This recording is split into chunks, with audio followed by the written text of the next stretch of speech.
What's up? There we go. Nice.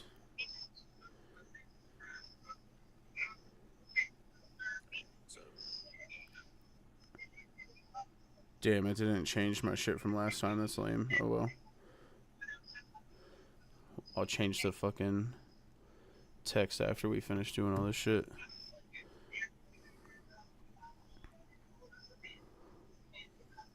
Do you share it to Twitter too? Nah, I don't really use Twitter. Because I remember you shared it to Twitter that one time. I'm gonna share it to Twitter though.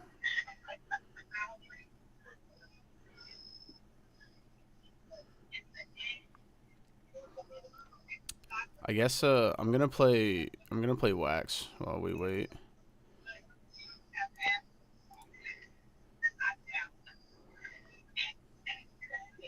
It would be cool if you could figure out how to make it so I can hear what you play too. I'm working on it. Smoking on wax, I got what you want. Puff on the cold, or pass on the blunt. If you a clown, don't come around. We smoking that loud, no fucking around. I be sipping and sipping, you think I might drown. Moving the pack when I'm coming to town. Now that we here, we burning it down. I am Arnold, get down.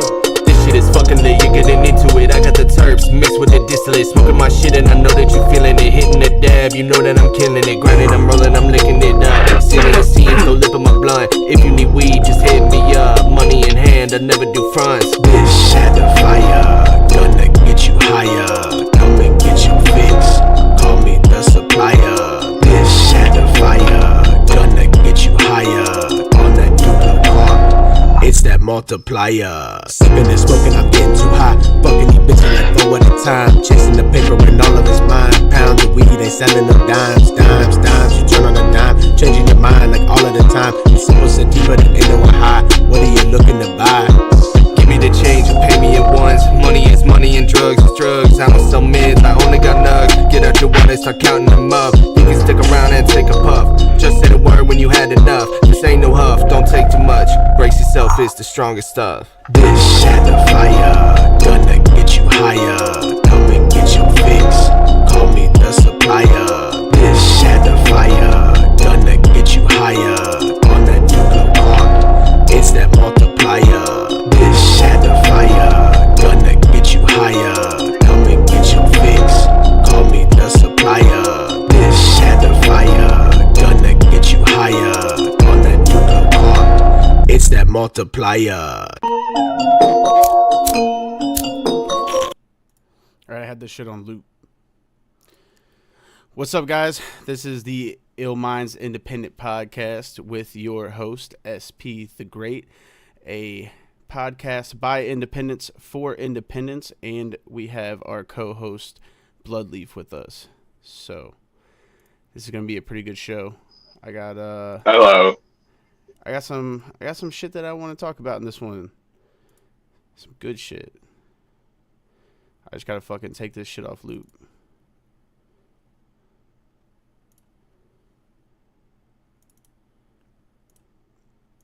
Alright, hopefully that shit is muted. So I wanted to start the show off with what to expect as a new artist. I feel like this is a good one for the climate that we're in. I feel like when I jumped into this as a newer artist, I had too many expectations, and I feel like a lot of people probably have that. Also, I don't play anybody else's shit on here. I play all my own stuff only because I got copyrighted the last time I played one of my own beats, so I'm not going to take the chances. I also only play my music on here. It's not a place where I really play other people's music. There are other people who do that. Shout out to Straight Savvy. He plays other people's music. So if you would like a stream like that, then I'll listen to it afterward. I'm just not going to play it on the stream. But no, I feel like I had too many expectations as a new artist. I feel like a lot of new artists probably have a lot of expectations that they shouldn't have. Because honestly, being an independent artist is hard. even if you love what you do, even if you love making music, it is going to be hard for you as an artist, because there's like, once you start and you start releasing music, you'll understand that not a lot of people care about your music. You and your close group of people around you will be like the only people who care about your music. So I would say, as a new artist, definitely don't come in this with expectations as in like everybody's going to listen to your music. Now, if you get lucky, if you're one of those people who like just all of a sudden goes off on TikTok, goes off on YouTube, yeah, like, good shit. I don't think that it happens that much. I feel like there's a lot more of us artists that are just kind of making stuff and getting by with a couple thousand streams. There are some of us who are doing better than that, and they're getting like 30,000 to 100,000 streams, and good shit. Come holler at your boy, because I want to know what you did. I want to know if it was just you grinding to get to that point, or if you ended up having videos that popped off and, you know, made you bigger. Leaf, do you have any takes on what it's like coming in as an independent artist? Hold on 1 second. So, I saw in the comments here, Mandy had said something about getting copyrighted for your own music. That's wild as fuck.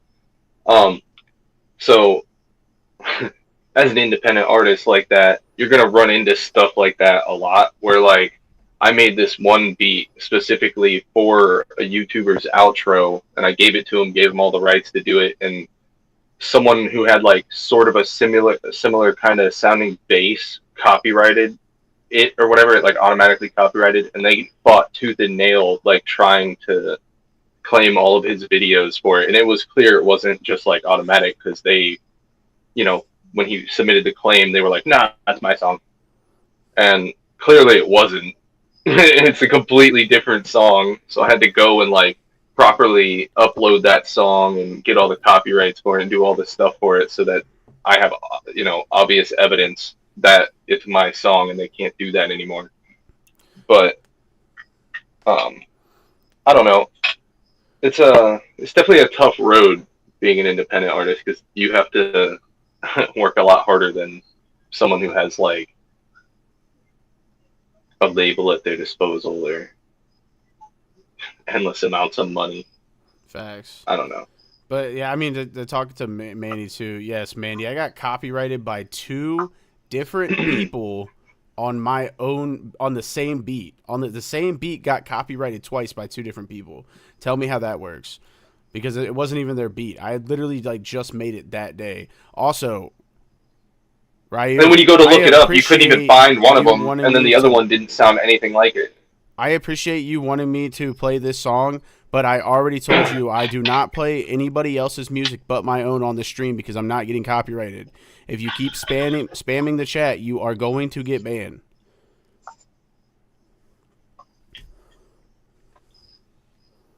You can play my song. I'm not doing that. That's not what this live is about. I won't copyright you. Don't worry. Your stream's safe. Yeah, no, I mean, I don't play other people's music on this stream. I made that clear when I started making these. No, I mean, for me, I felt like another thing too was every time that I released a song, I always thought like, yo, this song is the one that's gonna go. It's gonna go. And I realized like quickly after that to just drop any kind of expectation that I had for my songs doing well or not doing well, and just make music because I like it. I feel like there's a lot of new artists who need to kind of follow suit and do the same thing and just make what they want to make, and not worry if it's going to blow up, not worry if it's going to do well. If you like that shit, just release it. There is at least one person who's going to like that song. Whether it's not even if it's not perfect. Yeah. Even if it's incomplete, like if you don't have the best equipment, dude, like I have this USB mic that I was making all my songs on and just plugging it straight into my phone. and it worked perfectly fine for what I needed until I got a better condenser mic than just that, like USB condenser mic. So yeah, I don't know.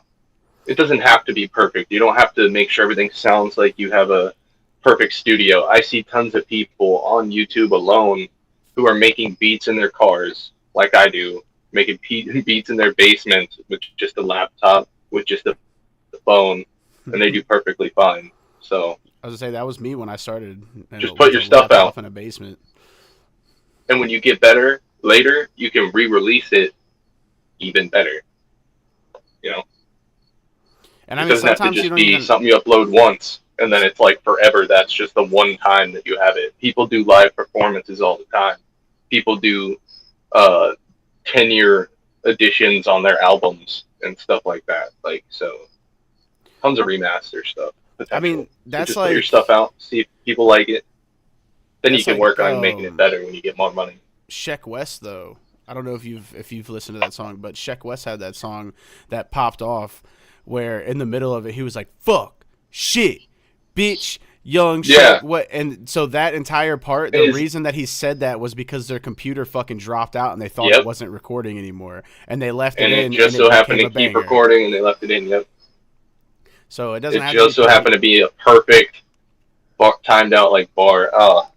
Imperfection, like fucking in anything, music. I mean, that's what music is. Music is full of flaws and imperfections. So you don't need the best equipment. You don't need all that shit. Like, I learned how to do a lot with very little. Most of the tracks that I release, I mastered in my mixing tab. That's literally like one of the easiest ways to do shit, right? Because for the longest time I was telling Leaf, like, I was like, dude, I have to have this master tab. I have to have a mastering page where I can master and make shit sound right. And I have a master page now, and I don't even use it. I still master all my tracks in the mix. That's where I figured out how to do everything. I can make everything still sound studio quality. It doesn't have to be anything crazy. And to answer your question there, Mandy, yeah, it was somewhere around like 9, 10 years old. There was like a moment where it was like, oh, I need to do music stuff. Like, this is what my passion is. Like, and I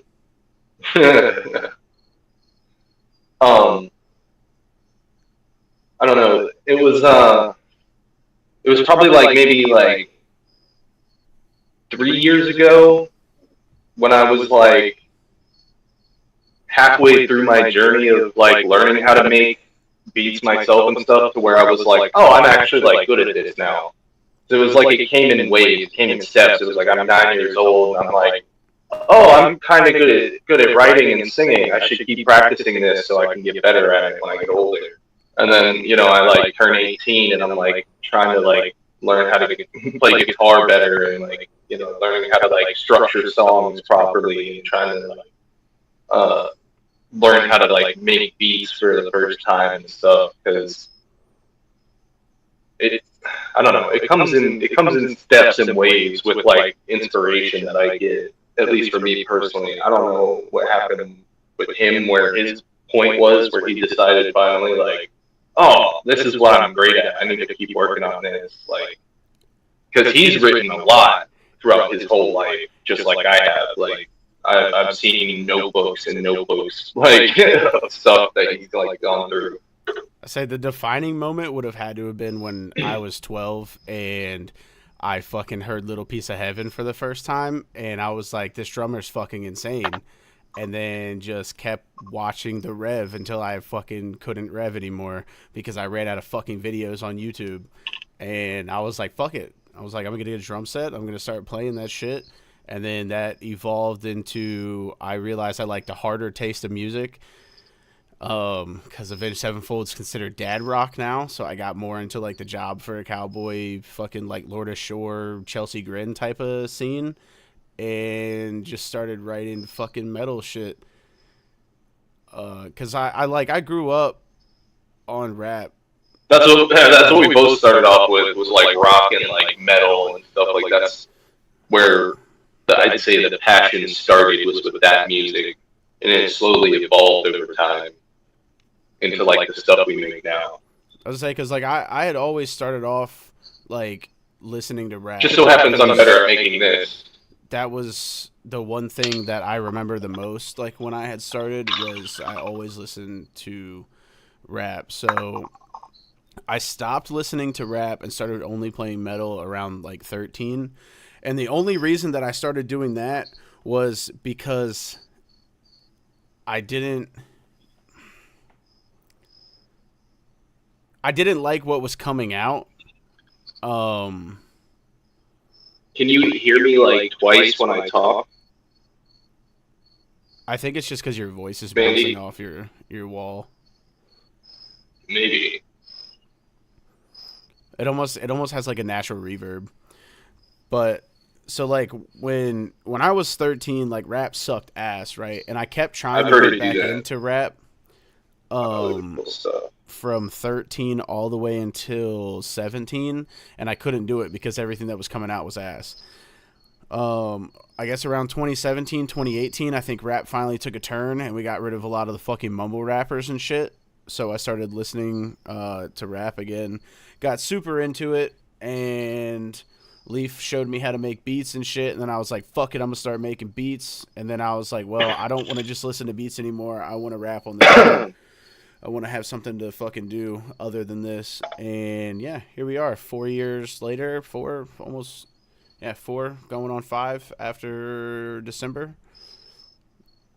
And it's been wild. I've learned a lot of shit. That's why I wanted to start off with, not having any expectations, honestly, because I feel like when we have expectations as artists, especially new artists coming in, we limit ourselves to what we can actually do, and it's just not a good idea, right? It's not a good idea to have expectations when you're doing anything, especially when it comes to music, though, because now you're going to be more worried about the expectations that you had, and you're going to be working toward getting those expectations rather than making music. Now, if your goal is like solely to make money off of music, fucking do whatever it takes to make money off of music. But I can guarantee that you're going to be paper chasing so hard that you're never going to create waves. You're going to try and hop on a wave, and you're going to be like most of the other artists out here that are struggling to fucking find a fan base, because there are people who have been doing that, who have already have the fan base and do it better. It's only once in a while when somebody else better comes along and then can build a fan base because they're doing it better than everybody else. But when you're fucking making the same shit as everybody, like, you're not different. There's nothing different about you. Like, oh, you wear a ski mask? Cool. Mysterious. That makes me want to fucking listen to you. No, it makes me want to vomit.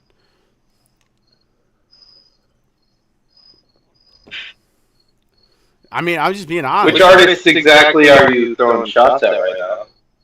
Any of the ones that think it's fucking trendy to fucking hide their face with a ski mask, bro. It's not. It's not trendy. Being mysterious isn't fucking cool anymore. It hasn't been for a while. Like, Sleep Token still isn't making being mysterious cool. The only reason people actually enjoy them is because they make good music. Nobody's listening to them because they're like, oh, dude, I just wish I knew who that was. No, bro. What the fuck? I mean, some people might. I mean, some smooth-brained fucking people probably do, but, like, people who actually have a fucking cognitive fucking function aren't listening to Sleep Token because they're anonymous. That nobody does that. Nobody gives a fuck if you're anonymous or not. It's not trendy. Yeah, it's funny that Mandy says that, because a lot of the times, anytime we reference those things in our songs, it's usually either ironic or it's referencing a past part. Facts. Like, most of the time, I'll tell you, most of the shit that I rap about is shit that I've done. And that's all I'm gonna talk about. That's all I have to say about it. There's no need to go into that. And I fucking hate people who just make music because they think it's fucking cool, and then they turn it into fucking satire. And it's like, oh, that's great. Somebody who actually lived that life, you're going to go and make songs like that, and now people just think this is a fucking joke when that shit's real life and somebody actually went through that, but nobody's going to take it as serious because these fucking people turned it into something that it wasn't. But that's one of the things that I talk about. I hate that shit. There's a reason why I don't listen to industry music that much anymore, and it's because that's all that they talk about. I don't want to like, most of the time it's fucking boring at this point. I've heard so many good independent artists actually talking about real life shit that when industry music starts to come on and it's the same thing over and over again, just a different voice and a different way it's worded, it's not enjoyable.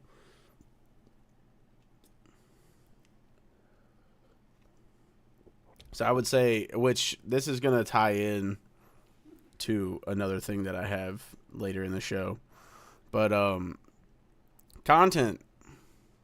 I feel like we've talked about content before, but I want to dive a little bit deeper into it this time. Any form of fucking content that you make is content. It doesn't matter what it is. Most of the videos that I post, like on my TikTok or really anywhere, is literally just me sitting in front of my microphone doing the song that I did. Why? Because I'm not one of these content creators that hops on bandwagons and wants to do the same thing everybody else is doing. Do I understand that there are certain things that could help my content and people would probably find more enjoyable than me doing that shit? Yes. There's a lot better shit that I could do.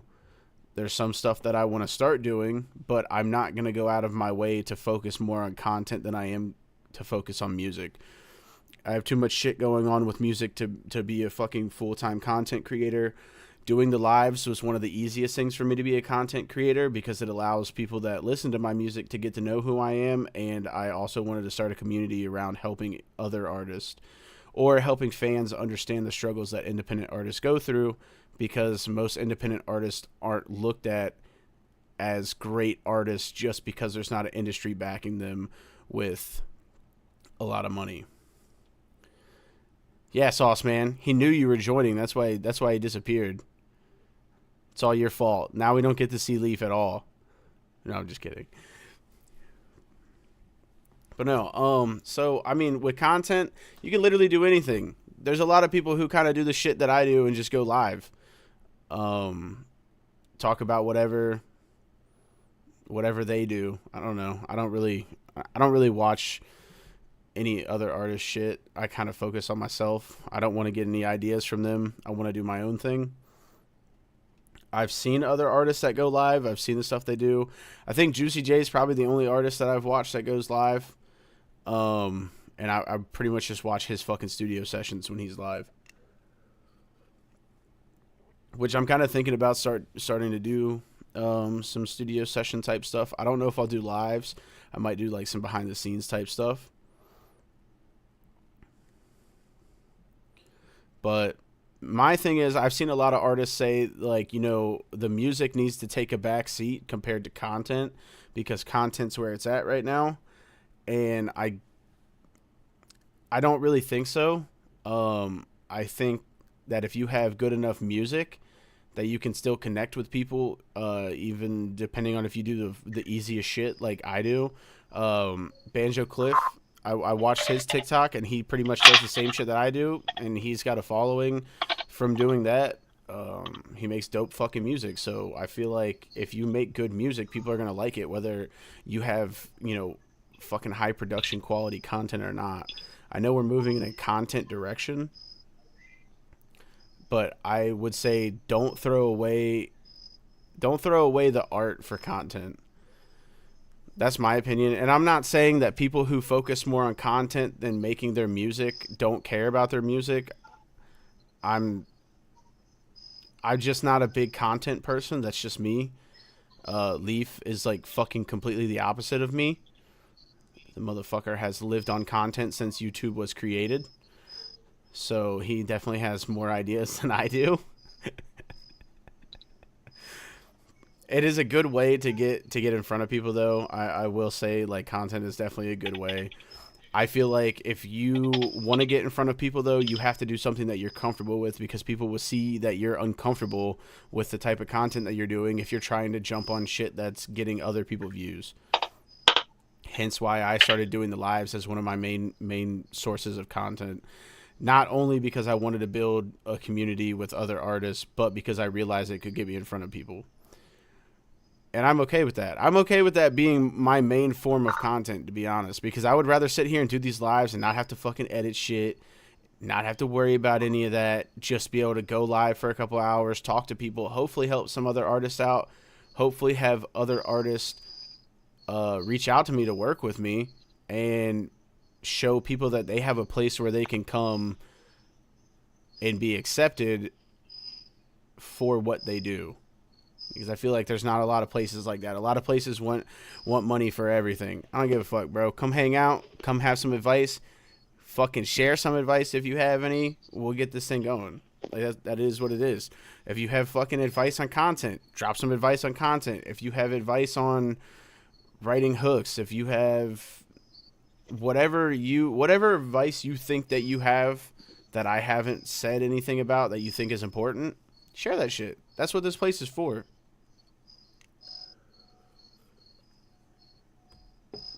I mean, I know that there's a lot of people who do, a lot of artists who have like gaming channels that they'll do. Or I know like I do art and memes and other stupid stuff. Yeah, and I mean it's part of your personality though. So you found something that you enjoy doing that you're able to share and have people look at, and then it's if they find out that you make music, oh shit, he makes music, let me go check it out. So content can be anything really. Like it doesn't even have to be videos. I know videos are like one of the bigger things out right now. It's one of the main things to focus on. To be fair though, Mandy, down there are people who I've seen that have like 500 videos on their channel, and they have less subscribers than they have videos. And I'm like, so like obviously there's like a titling issue, thumbnail issue, like they're not utilizing tags and not just hashtags like in the description, but like in the actual YouTube studio like tag section and stuff, and they're not putting their videos in the right categories or whatever. Like there's just so many things that like I feel like affect them. And on top of that, I guess it also depends like on the kind of content they're making. Is it oversaturated? How many people are doing that exact thing they're doing? Like if you're trying to do video game content, I guarantee you there's at least 2 million other people doing the same exact kind of video game content you're doing, like trying to make it. And that's just the kind you're doing. So you gotta like see, because like the other thing juggle around all those variables and hope that you're the most likable one. The other thing is too, like you gotta think, my lives during the week do way better than my lives do on Saturday. As soon as I started my live on Thursday, I had like 40 people in this motherfucker. I have 3 at the moment. Am I upset about that? No, I don't give a fuck. You guys are here to hang out. You know that this is what I do on the weekend. I'm not going to move my main show to another day just to feel the fucking, because the algorithm wants to be nice to me during the week and not on the weekend. I don't care. I have a set day for my show. I'm going to continue doing the set day for my show. My problem is I don't care about a lot of the stuff other people care about. I don't. Sometimes it hurts the music. Not going to lie. Sometimes it does. But I realized at a certain point when I hit almost 2,000 streams in like a month on one of my songs, I was like, oh, okay. So if I just find one that, people like, it's going to find them in the algorithm. So it doesn't necessarily matter. I know I can pull better numbers than what I do if I really focused on doing that. It just depends. It depends on what you're comfortable with. My thing is, and I don't want to say comfortable as in like, oh, you're comfortable with being where you're at. No, I'm saying what you're comfortable with as in like yourself. Because as artists, we're still people. So it's like, don't make yourself do something that's uncomfortable that people are going to notice when you could do something that you personally are comfortable with in pushing your music. There's no reason to lose yourself trying to chase that shit. Because if you lose yourself, then your music... All right, Eminem, calm down, guy. This guy. You gotta lose yourself. Like, I mean, right, though? Like, because if you lose yourself chasing that, your music is going to reflect that. Because now you're not going to remember who the real you is. And you're going to have an actual alternate ego rather than just a fucking alias that you go by. And I think that's been my... Jim Carrey yourself. I don't want to do any of that shit. Jim Carrey's played so many characters he doesn't even know who he is anymore. I mean, I don't know. Like, wait, who is Jim Carrey again? Nah, he said it. Really? Yeah. All right, so look, there's a prime example right there. He went crazy, you know that, right? Like, yeah, he I've seen all that.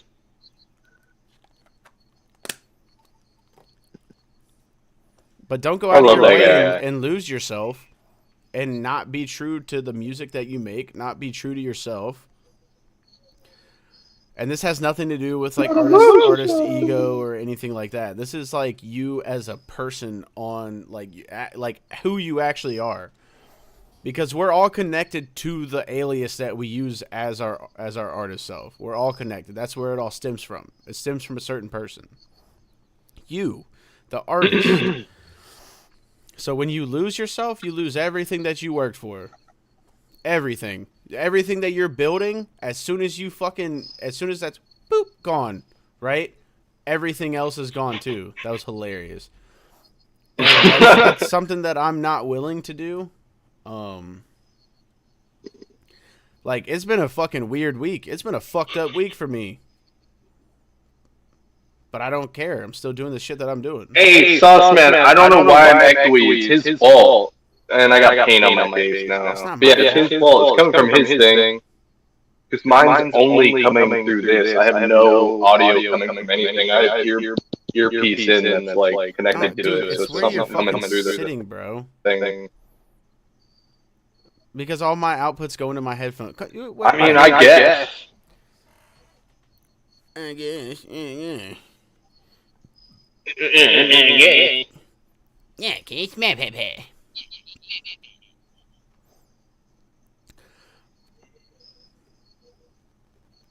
Did you say my sweatshirt looks like your couch? Sauce Man, you always be talking some crazy shit when you're in here, bro. See, I also like my show on the weekend, too, because I can actually hang out with you guys and talk. And if other people don't like that, oh well. I don't really give a fuck because this is my show. They're either going to tune in or they're not going to tune in.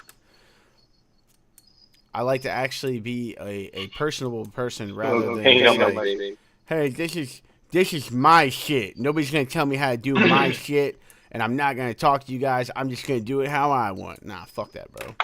I want to get to know you guys. I like that. I like to laugh. I like to have fun. I still like to help artists and give advice and shit, but I'm gonna have fun while I'm doing this shit. That's why I like to go on little tangents for like 10 or 15 minutes in between the stuff that I want to talk about. But yeah, so content, don't lose yourself. Do what you're comfortable with. Do what you're comfortable with in front of a camera, because not everybody is comfortable in front of a camera, and that's what a lot of people don't understand. A lot of artists aren't comfortable in front of a camera like how you want to make it as a star, don't you? Yeah, see, and don't be bending over for shit like that either. If you're not comfortable in front of a camera, you figure out what you're comfortable doing in front of a camera, and that's what you do. Stick to it until you get more comfortable. That's like I did my show, was not comfortable. That's impossible, Sauce. Not comfortable. Here. When I talk to you, it has something to do with Streamlabs, I guarantee it. I can turn my mic down. No, but like I did my first show. I was uncomfortable as fuck. Uncomfortable as fuck. I'm getting ready to do another one with my boy DBL next Saturday, the 24th. If you guys are near Greencastle, PA, it's not too far from you. They have something called the End of Summer Stash Bash. There's going to be a lot of food vendors. There's going to be a lot of artists. Pretty sure they have bands and rappers coming out. I won't be performing, but I'll be sure to be there to support my boy. And you can camp too. It's like $20 to get in if you guys are in the area. I'm gonna read this fucking chat real quick. No stalkers allowed.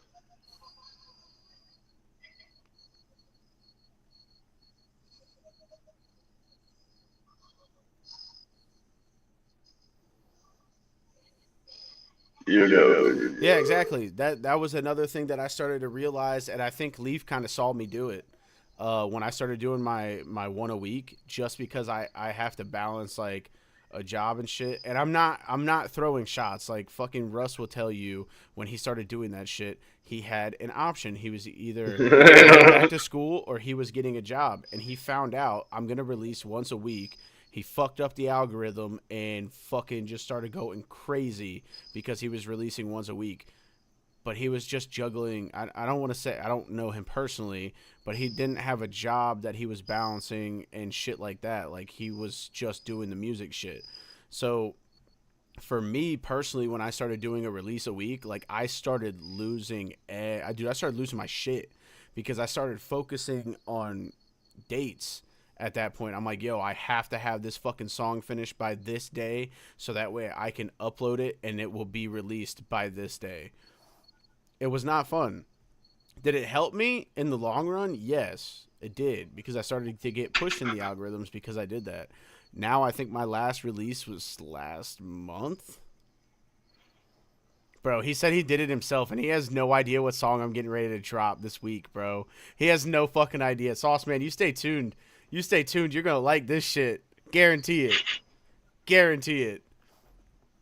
And I shouted out Russ in this song in particular because he released that song. Did it himself. He did it. He released that song first. He did. Me and Leaf have been saying this shit before he ever released that shit, though. We've always said, fuck it, I'll do it myself. That's in the works to be trademarked, too. So, here we go with that. What the fuck are you... This guy. But yeah, no. So, I do have a release coming up. I haven't released in like a month. Some fucking wild shit again. I've been focusing more on using the tracks that I already have out. Because my discography is at like 20 songs right now. 21 if you include the feature that I just got added. Hey now. Mike B. Shout out to What's Mike not B. us? What? Nothing. Oh. No, but shout out to Mike B. We got a cipher coming out. It's long as shit because it's a cipher. It's not necessarily a regular song. That shit's dope as fuck though. I love it. Sauce man. What did you do?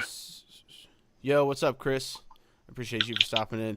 Chris, I know I messaged you too about doing about hopping on a track with me. I do have to say it might be a little while, so don't think that I forgot about you or anything.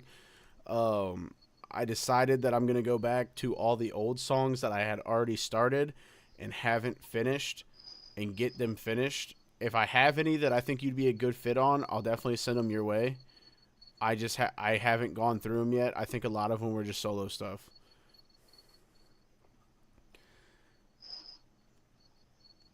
I forgot what topic we were talking about now. I never knew. Nice.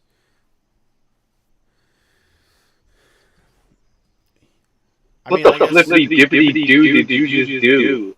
He said. I guess the Sauce man being him. The main thing though is there are tons of we were talking about content. There's tons of different stuff that you can do. The way I advertise my music is I just put it behind like my paintings and stuff like that, the shorts that I make on YouTube. Yeah, see. So then if anybody's like, oh man, I kind of found that song kind of catchy. I wonder where the fuck I can find that at. They look at my profile and they're like, oh, there's the song.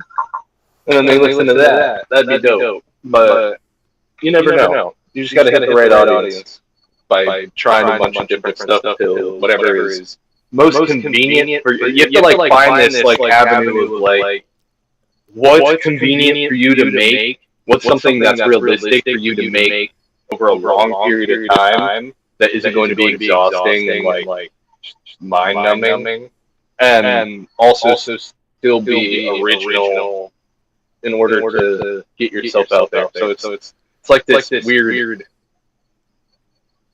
I don't know. It's a weird little formula you gotta kind of like work towards. Because I found my like three main things, things that I just really enjoy doing in life normally. And if I can somehow translate those into any kind of content to make my main thing, like music, any more visible, then that's a nice bonus to being able to enjoy my hobbies for a reason.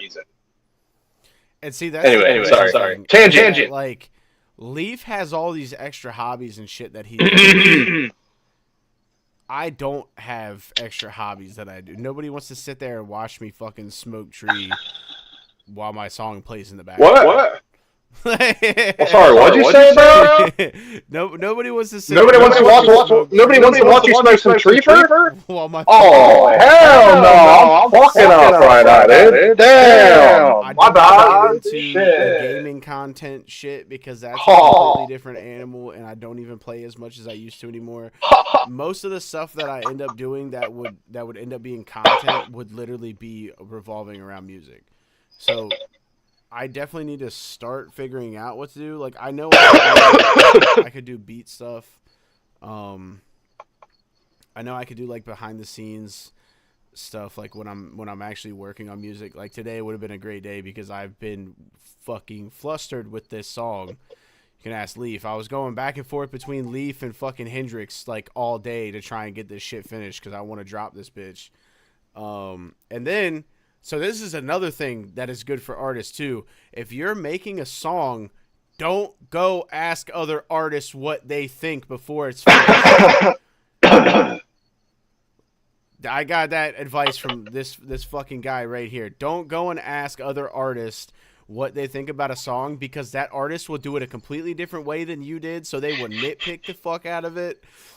And me and Hendrix were talking about that shit too. I sent my final version to Hendrix and he was like, that's what the fuck I'm talking about right there. He's like, you got that shit. And he was like, I'm not going to nitpick at this anymore because I know that there's some other shit in there that I hear that's different than what you hear, but that's a good fucking finished project. That's a solid song. And I was like, okay, dope.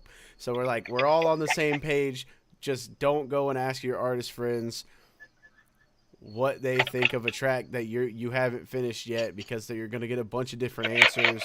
It's not going to help. Send it to people who don't make music and see what they think about it. I sent it to like 20 different fucking people today.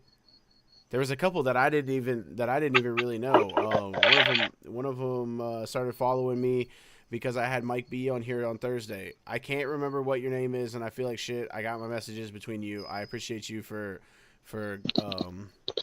supporting me though, and I appreciate you being honest about that track. But yeah, so I figured out, I got some feedback from some people about the hook. I changed the hook up a little bit. I added a layer to it, and the layer was exactly what I needed to set the hook off, which is really weird because I don't like layers. Leaf always tries to get me to layer shit. I hate it. This layer ended up working pretty well, and I really like did the same type of layering that I did with myself, and it just happened to turn out good on this track too. Yeah, I shared a song in the Discord or whatever earlier that that had a few freaking layers in it. I'll say, guy. A few. I know you. Oh, a few. I know you. It was more than a few. It had layers on layers. It was enough to where if you sent it to me and I had to mix that shit, I would have messaged you and said, fuck you. I guarantee it. Yeah. Because not only were there layers on layers, but then there was like pitch multipliers on certain layers, so that way it turned one layer into multiple different layers of different pitches. Yeah. That probably would have really pissed you off to have to mix and sit there and do all that different, Hey, we all the figured out different separate tracks. Yeah, it's true. But to be fair, if you want to mix one of my songs, it's really annoying. I know That's a fair warning. I know it is. Did you listen? I feel like I add way too much than I need to. Yeah, but yeah, I think it's good. You leave. I mean, I thought it was good before, but I was gonna say because I know I fixed that third verse because I switched one of the I switched the words around. All right, Sauce Man. Jesus Christ! You don't have a phone charger, bro? What are you in a third world country? He just comes back with like yes. Yeah. No, Actually, yeah. Nah, because like I think the hook might be a little bit louder than what it needs to be. I wasn't necessarily sure. That was the only other thing that I was going to ask you about. That was because I thought that the hook might have been a little too loud, but I think that layer brought back the energy in the hook that I needed. Because then when I left that melodic track in the background of it, it helped extend some of the words after I had finished it, and it kind of made the hook seem a little bit more full. If that makes sense. So there is something good that you can talk to your artist friends about, stuff like that. But asking them like what they think of a track when you send it to them is probably not the best idea. He said my phone and my bed are basically two different countries. That's hilarious. So now we're going to talk about teams. Don't be afraid to build a team. If you're an artist, there is no reason that you should do this shit alone. There are some people who are good at that because they want to take control over every little thing. I prefer to have a team because it helps me. Independent artist doesn't necessarily mean that you did it without anybody else. It just means that you're not necessarily tied down to any you're not constraints of like a record label or signed or back with someone who has a bunch of money. You can still have business partners. That's still a thing. There's still people who make beats all the time. Facts. Because like rappers who can't make beats will need. Yeah, exactly, and they don't know how to mix and shit like that. So there's like and that's like a thing that I did with my revenue or my business avenues. Sorry, my business avenues. I went down the production side and the audio engineer side as well as being an artist, just because I know that there are other artists who can't do that. And I do the shit cheap. I don't fucking charge an arm and a leg. And every time I say that, I feel like I had to say, like producers, I'm not talking shit. I know you guys need to eat too, but there are some artists who can't afford that shit. So I try to be a little bit more affordable for people who are in shoes like mine. Yeah, but no, that's like Leaf is really good at doing video editing. I can't do that shit. Like as soon as we popped off, I don't even think we were out of like my second live or some shit. And Leaf had already cut like two shorts out of the fucking show before I was even done with it, and he had them sent to me right after. Which is hilarious. I'm glad you mentioned that because it's actually funny. I actually have somebody who actually has a pretty decent following, who I'll be hopefully making clips for because they seem to like the ones I sent. And they definitely appreciate the help. So I might have that on my portfolio now, which is pretty nice. I don't really want to say too much about that because sauce. I've mixed up Bloodleaf and Tree Bro so many times. But yeah, so I mean, building a team, especially as an independent artist, is honestly to me, I would say essential. You have to find people that are willing to tell you when you're not doing your best, when you're doing something right, or who can help you, like how Leaf helps me with the videos and shit. You don't want a yes man, but you definitely want someone who's gonna hype you up. Yeah, And help you get to your potential, and then also tell you when you're not at your potential, or when you're not doing something that's at your standard. That's something I have grown to rely on him for. If something's not quite that properly put together, I can trust that he'll tell me, be like, this part needs to be a little bit different. I having a yes man on your team will make you feel, to be That's honest. for sure. Because Amen. Hang out with Drake. Never mind. They're gonna tell you yes for everything, even when it could be dog shit. It could be the wrong move. It could be a move that's benefiting them more than it's benefiting you. So having a yes man's a no-go. That's like, shout out to Hendrix too, because Hendrix is now part of the Illminds team. So that is dope. Illminds is also not just what we call like the podcast and shit. The podcast is kind of started around the group. So we had wanted to put together an actual rap group. The rap group's name, obviously you can guess it. So I've just been trying to What? To What is it? You talking about Illminds? That one? No, the name of the group. This guy. That you just said. You said I could guess it. What is it? I don't know. Is it Society? No. Oh! Oh, no, what? No, but so I've been looking for people to add to the team that I feel like are good fits that kind of vibe with me and Leaf. Because like I've told a lot of people before, like I don't do shit without Leaf. We have our own genres, we have our own music that we make. When it comes down to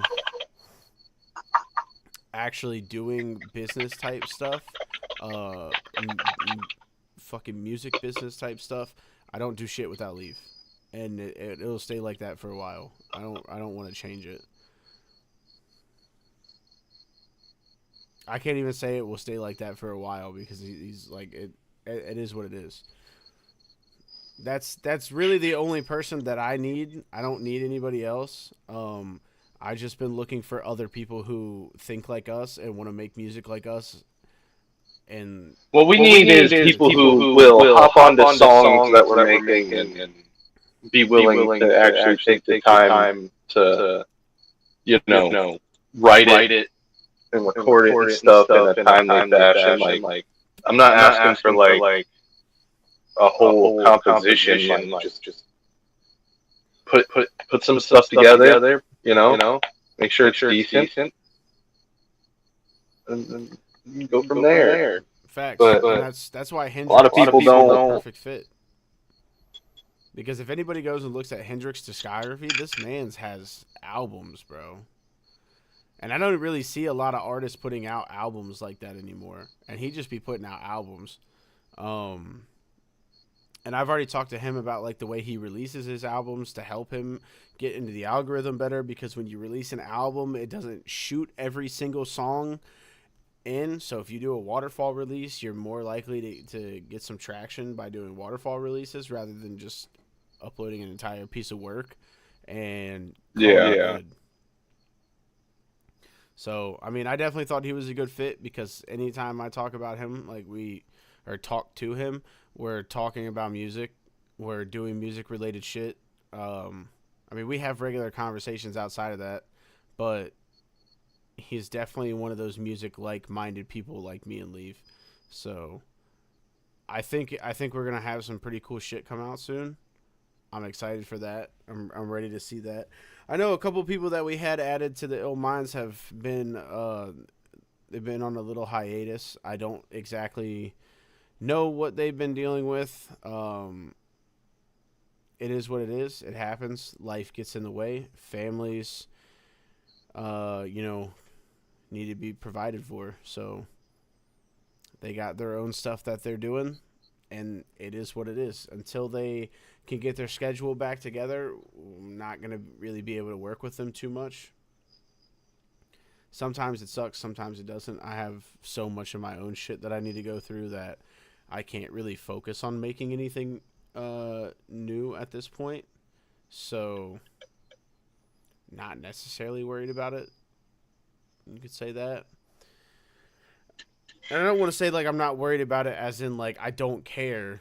I'm not worried about it as in I know that those people aren't going anywhere, and I know we're still going to be able to make the music that we want to make. It's just not working out at this moment in time. So if you guys are working with somebody and you think like, oh man, they're just slacking, it's a difference. See what the fuck's actually going on with them. They might have some shit going on that, you know, you don't know about, and you're making an assumption just because they're not getting back to you quick enough for what you like. That is something that I had to take into account when I wanted to put this shit together, was it might not work out that way. And then I realized when I started having, you know, more shit on my plate that sometimes it just didn't work out, but I still have to put music out for myself. So it's all about balance. But you need a team. It's hard to do this shit by yourself. If you have a graphic designer, you need somebody to make you need somebody to make merch for you. You need somebody to make, well, I don't know why I can't, album art. If you need somebody to make album art, you can have, you know, that person do that shit for you. It's just any simple shit that they can help with. And I'm not saying like go out and find somebody that you have to pay if you don't have the money. Don't go out and do that shit. It's dumb. Find people that believe in you as much as you believe in you and work with them, because they're not worried about making any money until you're making money. And if you're one of those people that uses those people and then you start making money and you don't show your appreciation to them, you're a fucking asshole. So, Corey, yes, balance is definitely key. Balance is probably like the biggest one out of all of them. So, I mean, as far as teams go, if you don't know how to fucking do audio engineering, you don't know how to make beats, find yourself a beat maker. If you can afford cheap beats, find somebody who's willing to make beats for you for cheap and work with them. If you don't know how to do audio engineering shit, find an audio engineer that's willing to work with you cheaply or whatever you can afford. I'm not saying everybody's broke, but I'm also not saying that everybody who does this is rich, because I'd be fucking lying. Also, find artists who aren't worried about getting paid for features. I don't even like doing features as an independent artist. I like making collabs. That way we both, or all of us, own the same amount of rights to that song. We can share it wherever we want. And then you just make the splits out of it. And you either split it 2 ways, 3 ways, 4 ways, how many ever people you're working with, you just split it up evenly. But the thing is, who's having a what way? That's this fucking guy. That way you're not the only one that has that music. It's not just going to pop up and say, oh, this artist is featured in. It will go on to your discography as one of your songs, and you own as much of the rights to that song as everybody else that you made it with does. To me, collabs are way more important than features. I don't think I have any features. I don't have anybody on any of my tracks as features. I haven't done any features. I mean, unless Mike B throws our cipher up and features all of us as artists, then I will have been on a feature, but he never asked for money. Which means if I ever have him on a song, I'm never going to ask him for money. That is a very important thing to realize. I think... Why can't I think of his name right now? Damn. He was a really good artist too. Anyway, there's another bigger artist that I've been watching, like, and he said the same thing. If an artist hasn't asked you for money, to be on a track with them, don't ask them for money to be on a track with you. Like, it works both ways. If you leave money out of the equation, I guarantee you'll make some fucking dope music with some dope ass people. 100%. Yeah, ironically, if somebody, I don't know, I would put less into it if they were like, yeah, that's a weird area. I would never be like, oh, you gotta pay me for a feature. Especially like a small artist. I'm like, if the song's good, I'll be on it. Show me what you got. Show me what you have. And then well, then that's like all these other people who are like buying beat packs that come with like an artist feature on it. I hate that shit because it's like, yeah, does it look good that you have like an artist who's bigger than you on it? Sure. But that artist made one verse for that song that whoever else buys that shit has the same exact feature on it. I don't want that original shit. I would throw out that fucking feature so quick. I'd be like, I don't even want this feature because I know the other 10 fucking people who have this feature have the same exact shit on theirs. So now we're in a competition with everybody who bought the same shit, and we're trying to make our verses better than their verse, so that way everything's standing. No, fuck that. I don't want to do all that. I'd rather have an artist come on and spit some original shit that nobody else has and work with that artist than do any of that bullshit. And that's something that would bother me too, knowing that there's just a bunch of other people with the same exact verse on it. Yeah, exactly. I don't know. And if you have people around you who aren't yes men in your team, they'll tell you, hey, it's probably not a good idea to do that. If they, I mean, as long as they understand like shit about music and stuff, like they'll probably tell you like, hey, I wouldn't even waste my money on that. Go find some other artist who's willing to hop on here for free. Because most people get too caught up in money when it comes to making music. And yes, we're all trying to make money off of it, but there's no reason to sacrifice shit just because money.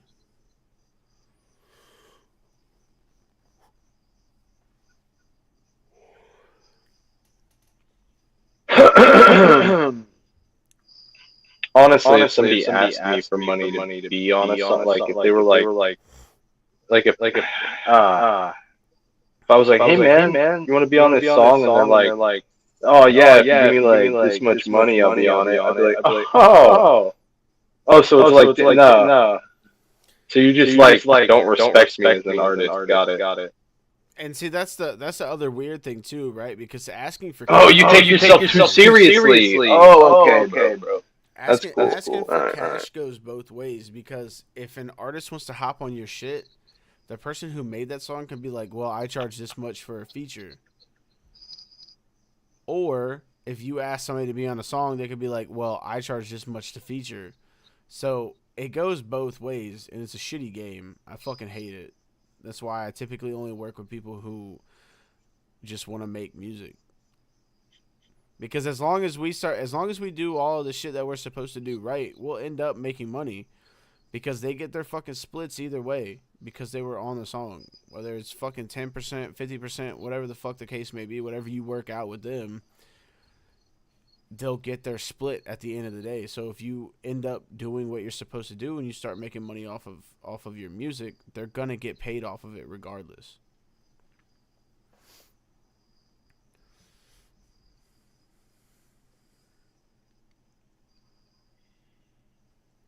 Now, I think that's a good point. It's like just put down a good enough verse, and then this song will make money, and then you can have that split. Facts. And if you're the one that, like, if you're hopping on somebody else's song and you don't have to do any other work other than write a verse, spit that shit, and send it, you don't have to mix that shit, you don't have to fucking deal with the track, you don't have to deal with the release. If you just spit on this fucking song and that's it, it doesn't matter. Why the fuck does it matter? You're not you did fucking 10% of the work. Especially when it comes to me, like if I made a song, if I made the beat, I have everything good with the beat. I fucking spit my shit on there, and then somebody else comes and hops on. Why am I gonna give you money to hop on my shit when I was doing most of the work?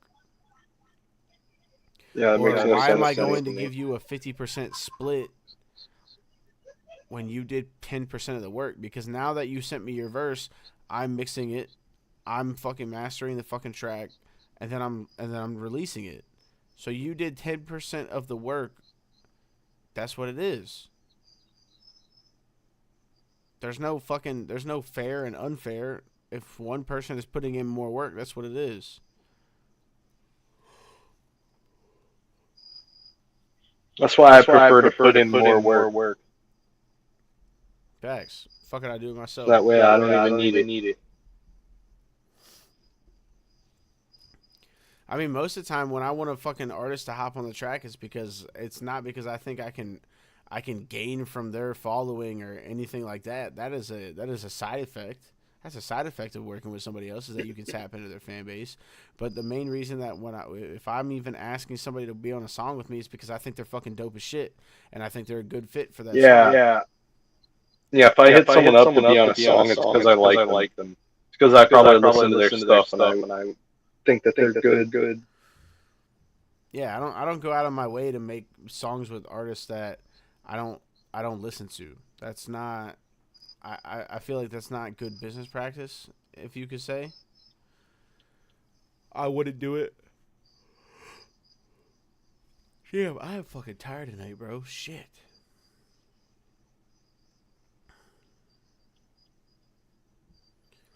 Yeah, I mean, there's a lot of people that I want to work with.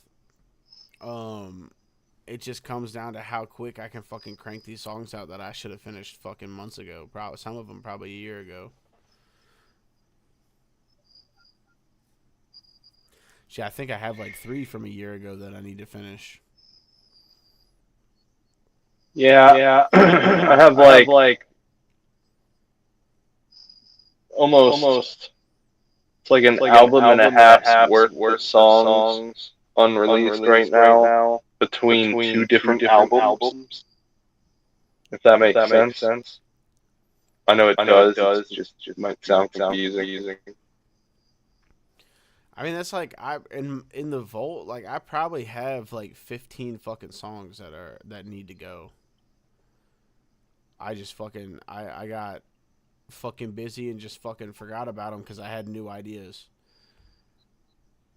And lately I haven't been having any ideas, so what's better than not having any ideas? Going back and finishing the shit that I had ideas for, because those ideas are already mapped out. I just have to finish them. Which is another thing Which is also kind of like a nice feeling, to be fair. It is to a certain extent, because my problem is when you leave a song sitting and then you go back to that song later, you might not be inspired the way that you were when you started writing that shit. You might not feel the same way. You might not have the right energy for that song anymore. So, like, that's one of my biggest things is if you start something, finish it. And I was doing pretty good at that for a while, and then I slipped up and just started making new shit, and now I have a bunch of fucking songs that need to be finished. So if there's like one piece of advice that I could get, it's finish the fucking piece of work. I would say do whatever keeps you going, whatever keeps you working. But it is also good advice to finish stuff. Yeah, because then you don't have to be in the situation that I'm in, where it's like, oh, well, I can't work on anything new because I have so much shit that I need to finish that needs to come out that I have to go back and do these. And then if you're like me, where like I just kind of had a flow state and like made 8 songs, and then I'm like, okay, now I just need to like fine tune these and record them. And it's like it's kind of relieving to have to go back to that. You know what I mean? Like something like that, where it's like, oh, I have this many songs, I need to just wrap up. Like that's nice. On a certain level, because then you're like, I don't have to think of anything new right now. I can just like rest on it, give it a break. Well, see, it also depends on how far that you've gotten in those songs, because the songs that I've written, I either only have a hook and a verse written, or just a verse, and I have the rest of the fucking song that needs to be done. So to me, that shit is stressful because it's like, damn, I don't even have a complete song. I have a fragment of a song that has to be finished, which means I have to put myself back in those shoes that I was in before, and I have to try and make sure that I'm in the spot that I need to be to finish those songs, because I wasn't willing to take the time to finish those songs because I had new ideas. So now I feel like if I go back and do all these songs and get these songs out, I don't have songs that I'm like, oh, I need to get these done because they've just been sitting, because that's just another thing to think about. It's like, oh shit, I got fucking 12 songs in the vault that need to be finished, but I had 4 fucking releases of new music that I worked on. Now I guess it also helps. It probably helps in my case that these are for albums. So it's like I'm trying to get them done, completed together, and then release them a few at a time. So that it does help that they're not like singles or something. Yeah, because like I pretty much only release singles. I have an album that I want to work on. I haven't even started working on. Which I'm pretty sure I'm releasing a new single tomorrow. Tune in. Sorry. Shameless plug. Little co-host, little boring co-host plug. Nah, I mean that's like I should. Honestly, I think I'll drop that one song that I sent you today. I'll probably drop it on Monday. No. It's not going to come out right away if I do it on Monday. So I'll probably end up dropping it early in the week. So it'll be like Tuesday or Wednesday. Tuesday or Wednesday, I got that new track coming out. And then it's going to be fucking grinding on old shit that I've just pushed to the side that I should not have done. So, yeah. I mean, and then when you're done with that, you're going to feature on this other song I made. Yeah, exactly. Then I'll go back into. Well, you have two features to do, but it's all good. We got it. Well, now you're fucking stressed. The other one of them you have time for because we still have to wait on a whole other person to make theirs, and they're not making theirs anytime soon. I think I saw that in the group chat earlier. I didn't necessarily respond, but I'm pretty sure I saw it pop up. If you're talking about the person I think you're talking about. Because one person has theirs done, and you have yours written. What song is it for? I don't know what I named it, honestly. Give me like the melody. The freaking the one where I had like the weird voice thing on it, where it doesn't really sound like me. Yeah. Never mind. I'm trying to not give anything away. I don't want to give away like. I know exactly what you're talking about, because it was the one that you sent me that you like recorded through the phone or some shit, or your first recording that you did. I was like, oh yeah, I love that. And then you fucking redid it, and I was like, this sounds not anything like the first one, and the first one was badass. Yeah. I feel like that always happens. Every time you do something like that, I'm like, damn, that shit sounded good. And then you'll redo it, and I'm like, why did you do that? Well, the problem is that second one, I didn't just redo it. I didn't finish it yet. Like that was just like an outline that I loosely put together with the effects that I wanted to use. But it's not done. So, well, then, see, it will sound different. Is I still have that fucking club banger that we need to fucking finish. I have a bunch of shit that I need to fucking get done. So the best advice that I can give is do not start something and don't finish it. Because it fucking stresses you out at a certain point in time. You're like, damn, I should have just fucking finished it because now I have all this other shit that needs to be done.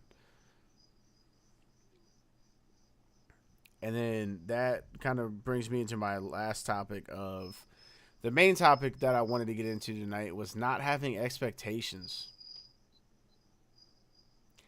As an artist, I think if you have any expectations, you're already limiting yourself because you expect certain shit when you shouldn't expect anything. When I stopped having expectations for my music, I stopped having expectations for people.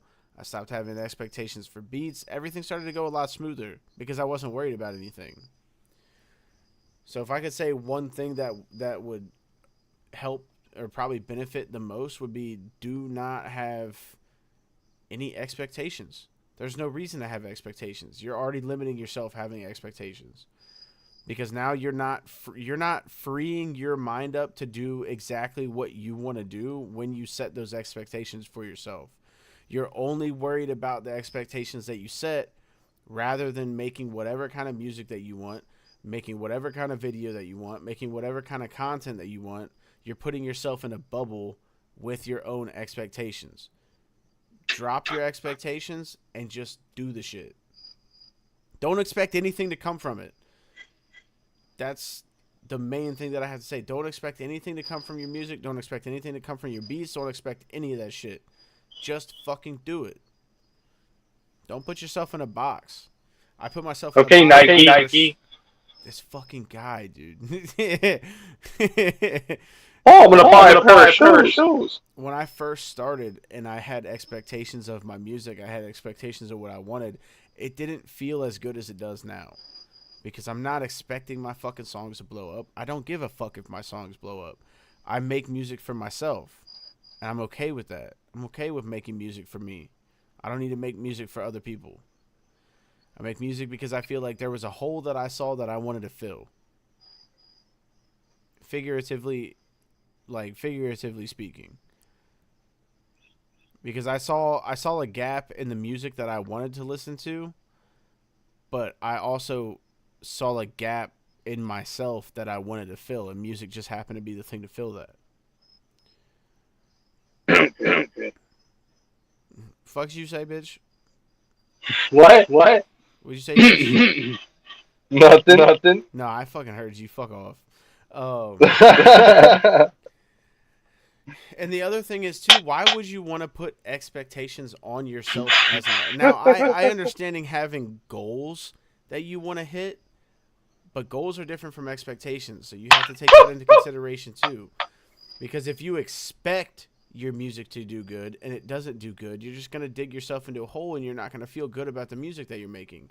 But if you make the music and have a goal that you want more people to listen to it, now you have something to work towards. Now that's when everything else that I talk about comes into play. That's when content comes into play. That's when having a team comes into play. All of that shit comes into play when you set a goal instead of having an expectation for how something should go. Yo, what's up, Jay? I appreciate you for hopping in. Yeah, but no, like, I think that expectations are very limiting. How long am I gonna be on? Jay, is that Savvy? Yeah, Savvy. Yo, what's up, bro? 12. That guy's awesome. It just depends. We might bullshit a little bit after this because I'm on like one of my last topics, but I'm sure me and Leaf will find something else to talk about.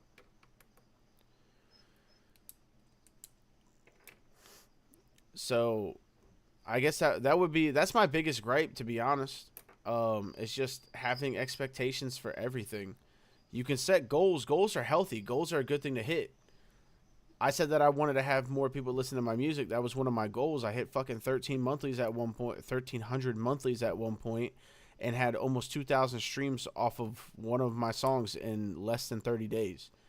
That was a goal that I hit. I felt great about it. I need to check what I'm at. I finally hit one of my songs. Finally hit over 1,000 streams on Spotify. I feel like it was already. And it was like, yeah, it was already now. Which makes sense. But it's like my oldest one, and it's one of my better ones.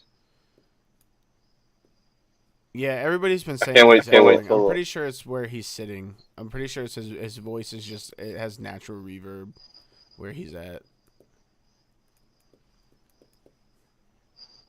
Unless for some reason you have me playing through a speaker somewhere and it's just echoing. Yeah, but I have my headphones in. That's what I'm saying. I don't have. I know, and I have a headphone in too, so I have no idea. This microphone's fine.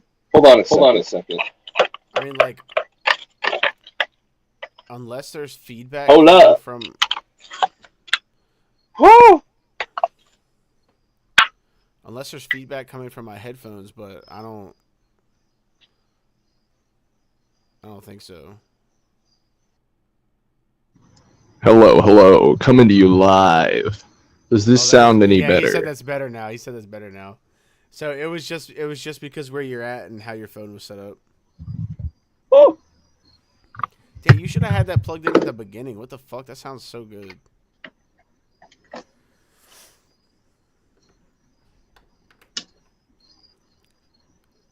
While he's getting that shit set up, though, I'm gonna keep on going about expectations. Yeah. Expectations put you in a bubble. Do not put yourself in a bubble. Don't label yourself. If you like to sing, if you like to do metal, if you like to do rap, if you like to do R&B, if you like to do hip hop, don't put Can you hear yourself in me? a fucking genre bubble either. Do not put yourself in a genre bubble.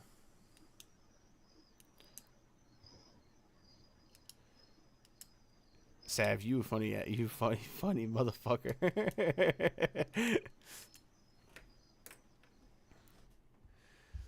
As soon as you stop having expectations, I guarantee you will feel free to do whatever the fuck you want to do in your music. And that to me is more important than you feeling like you have to do something. You don't have to do shit. You don't have to do anything that you don't want to do. You just have to do what you want to do. So set goals for yourself, because goals are essential to everything that you need to do. I want to get better. That's weird that doesn't work through here. What, your fucking other headphones? Yeah, the microphone doesn't work through there, which is weird. That's the one thing it doesn't work on. Nice. I was gonna say, I heard you when you were talking into that mic. Well, isn't that annoying? That's why I told you I heard you when you were talking into the mic. It sucks it won't let me hear you. Oh, that's lame. That's lame as fuck. Yeah, because if it's working, I thought it just didn't work at all. But if you could hear me, that's cool. But I couldn't hear you through the thing.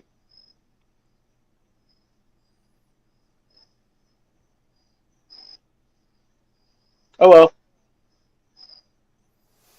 Facts. I guess everybody's gonna have to be echoed to death this stream. Yeah, we'll figure it out next time. That's facts though, Sav. Nah, I just hate to see people fucking trap themselves, for real. I don't want to see anybody fucking get stuck in the loop. And when you put outside forces stuck in a monetary loop, give me the loop. When you put outside forces on yourself, you get stuck. And that's not what I don't want to see anybody get stuck from that shit. Because I got stuck at one point because I was letting all the outside forces actually weigh in on what I was doing. Once I stopped doing that, I stopped giving a fuck. Bro, I put out so many fucking releases. Other than focus on what everybody else was saying, I took good advice, skipped over bad advice. And there's nobody sitting here like telling me that, you know, this advice is good, this advice is bad. You have to fucking comb through it and understand what people are talking about in order to understand if the advice is good or not. Because most people would just listen to anybody that's on YouTube and be like, they're right. No, you need to look into this shit. There's a lot of stuff that you have to look into to make sure that the shit that they're talking about actually makes sense and is going to work right. If you don't fucking read, you need to read too. There's a lot of places that put out good information on getting your music in front of other people. There's a lot of places that try and help, but there's also places that have paywalls. And I don't fuck with paywalls because I ain't giving you my fucking money. I've seen motherfuckers do this shit without paying for it. Why the fuck am I gonna pay for it? It's all learning. It's all learning experience, and whether or not you're willing to actually take the time to learn about it, and then everything that you learn, put those in motion to get shit going.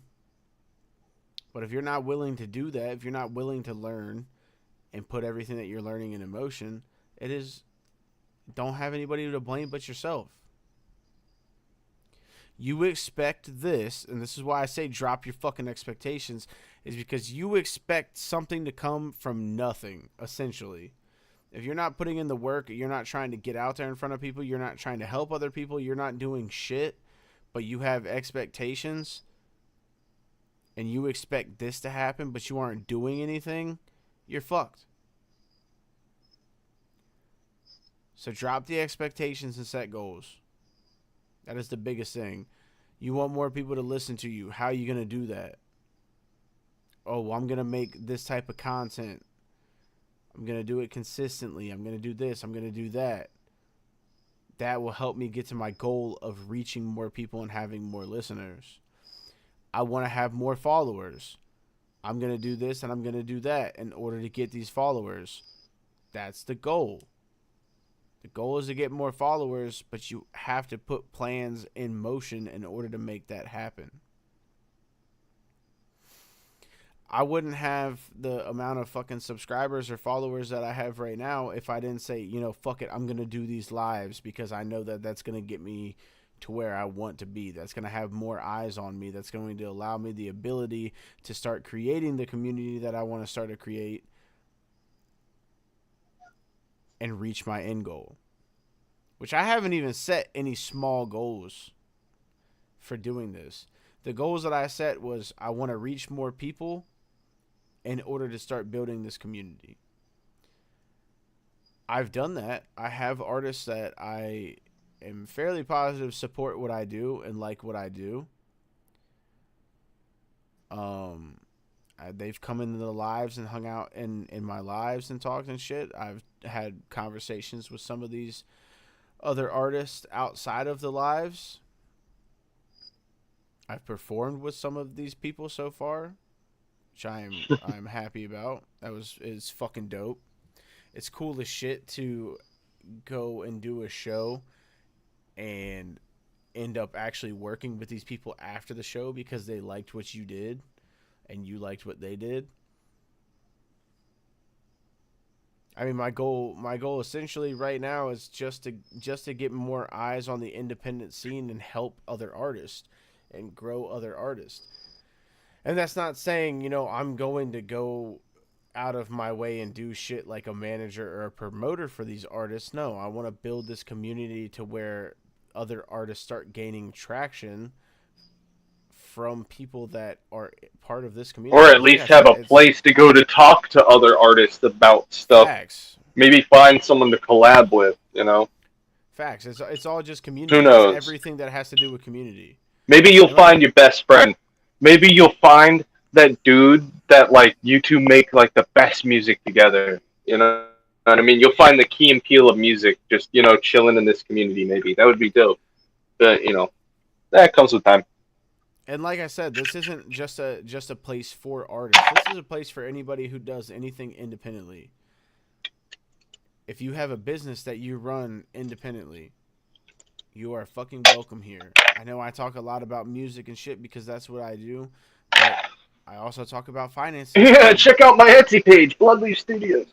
Because a lot of people don't talk about finances, and there's a lot of people that don't understand how money works. They don't understand how to set shit up to make sure that they have money rather than just blowing through that shit. There's a lot of people who just get money and just spend it because they have it, and then they find themselves in a situation that's not good. And I would like to shed light on that in order to help other people, and especially help artists that aren't making any money off the shit, be able to retain some monetization, right? That's like that's a big thing. If you can't hold on to money and you don't understand how it works, you're going to have a very hard time if your music does end up fucking popping off and you end up making money.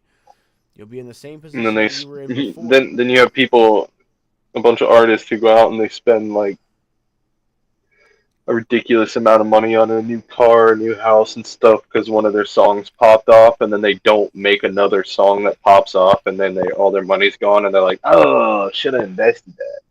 I wouldn't Should have even maybe say that. saved that." I would say a lot of these artists that go out and they'll do a show or something, get paid, or they'll make a little bit of money off of their music, and then they'll go out and buy fucking chains and shoes and just dumb shit that doesn't fucking matter. That's what I'm saying. They invest in stuff that's not worth it. Like, because they end up buying a house that's going to be outside of their tax bracket because they spent too much on it. And then they have a car that they can't afford the insurance on because they're not making enough money anymore. That's the other thing. And then they have to get rid of all of it. And they can't sell it because they don't own it yet. It depends on if they're smart enough to buy a house outright or if they fucking finance that shit.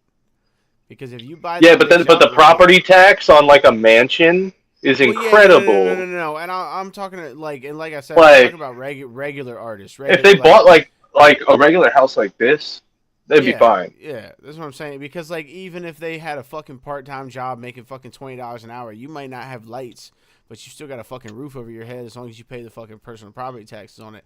And it also depends on what state you're in too, because we live in the Commonwealth, so we get fucked. But you live in other places where they don't have personal property taxes and shit, you golden. You buy that bitch and you good.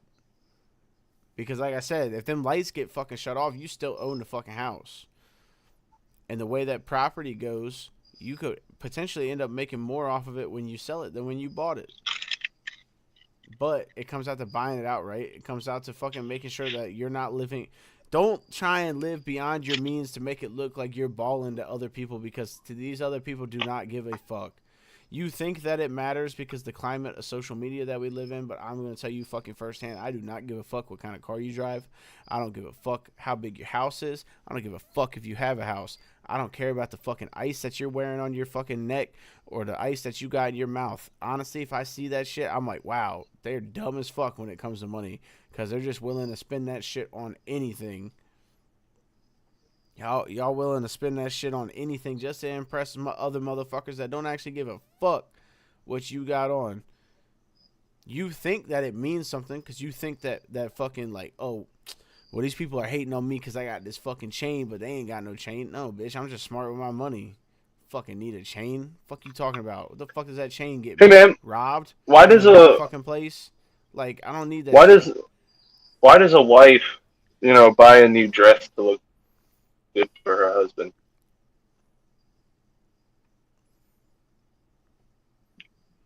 Do you feel what I'm saying? Do you see that correlation? Yeah, because I don't. Going out and buying a chain to impress another guy is a little bit weird. I mean, it's like, what am I doing here? It's a little sus. I care what this person thinks about me. I'm not trying to attract them as a mate, so who cares? I can tell you right now, most girls don't find a giant diamond chain on your neck attractive. The only thing they're thinking is, it's like, well, if he has that, maybe I can get a good one of these. I mean, we want to get into that. Like, most of y'all trying to impress dudes, bro. That's a little sus. A little sus. Most of y'all be out here trying to impress dudes. That's crazy. That's wild. And I don't even give a fuck if I impress anybody or not. Go listen to Don't Miss, bro. I don't care. I really don't. Like, a girl be trying to put on makeup and shit to impress me. Bitch, if I'm already with you, then what the fuck? I don't give a fuck what you have on your face. I don't give a fuck what kind of clothes you wear. That shit doesn't impress me. I could care less. I also like fake titties. Bro, you ruined them. You ruined them. I'll be honest. I'm a fucking natural body fucking advocate, bro.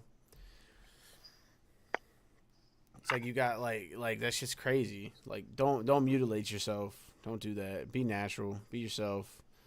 Dudes, stop trying to impress other dudes. Impress yourself. I mean, like impress yourself and invest in yourself, but to me, like, most of the time, if you're buying other shit that people see, you're trying to impress other people, bro. It's like when I say invest in yourself, like most of the time if I'm investing in myself, it's not a tangible thing that you can grab and touch. It's not. And that's how I am. I don't really care how anybody else is. I'm not talking shit. I'm not telling you guys that you're wrong for buying the stuff that you like, but I'm telling you that there is better shit that you could be doing with your finances. There's way better shit that you could be doing with your finances. That fucking $10,000 chain that you bought, that's $10,000 that you could have invested into something. You could have turned that $10,000 into $100,000, but you bought something to show off. Show off what? And you can sit here and say, oh, well, if they got enough money to do it, then it doesn't matter. Well, guess what? If whatever they're doing that makes them that amount of money, if that ever stops, they're not making that money anymore. They have to have that. They have to have that shit. They have to have that income from somewhere else. And if they don't have that income from somewhere else, they just blew that shit and they ain't going to get it back. And they're going to be in a very bad situation. So that's what I say when I say, like, you know, make sure that you're smart with your finances. Don't blow it on dumb shit. If you want to buy something with that money that you have, do it to invest in yourself. Do something that is going to help you. Don't do it with something stupid. It doesn't make sense. I mean, make it make sense, right? Because if you ever stop making that money, especially when it comes to music, because people are falling off just as quick as they're popping up. Don't be one of those guys. Don't be one of those guys that popped off for a minute, had all this money, and then lost it, and now you broke, and you fucking filing bankruptcy. I don't want to see that for anybody. I want to see you guys do the smart shit. But that's about all I had to talk about today. So I think I'm going to go ahead and pop off here because I'm exhausted, to be honest. I don't know if you guys could see it throughout the stream, but I am tired, bro. So I think I'm going to wrap this up. And then I'm going to hit you up so we can talk about this fucking track and see about finishing it. Hell yeah. That's what I was working on the whole time. That's just an outline. I still gotta fill it in. Yeah, I appreciate anybody who tuned in. I'm glad that you guys hung out for a little bit. I hope that this could help you guys be good. And if you aren't being good, be good at it.